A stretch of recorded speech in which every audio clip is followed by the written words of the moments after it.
So ngayon kukunin natin yung hash value ng isang file. So first, kumuha muna tayo ng isang file, Word document. At lagyan natin sa name is activity. Enter. At buksan natin yung loob. Lagyan natin sa loob ng cyber. Palitan natin yung font size. Gawin natin 50 at bold. Ayan. Kita nyo is ayan, cyber. And next is X muna natin at i-save. Yes, save.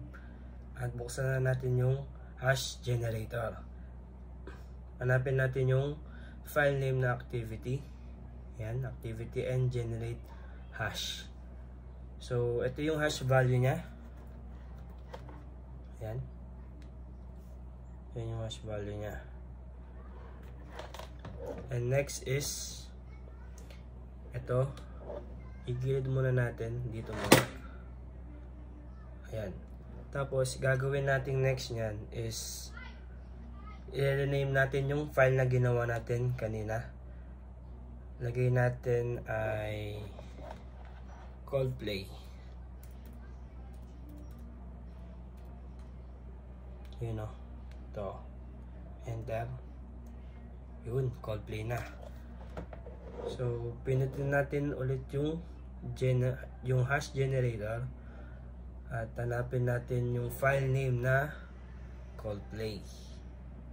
And generate hash. So, lagay natin sa gilid para ma-compare natin. Ayun. Same hash value pa rin silang dalawa. So, next na gagawin natin, X muna natin tong isa. Kasi same lang din naman sila. Buksan natin yung file na ginawa natin kanina, yung Coldplay na file. Gawin natin cyber crime. Ayan. Tapos X and save. Ayun. Tapos nun, buksan natin yung hash generator. Buksan natin yung file para makita natin yung Coldplay. Lagyan natin yung Coldplay and generate hash. Dito makikita na magkaiba na yung hash value dahil napalitan na yung content niya sa loob. So, picturean muna natin.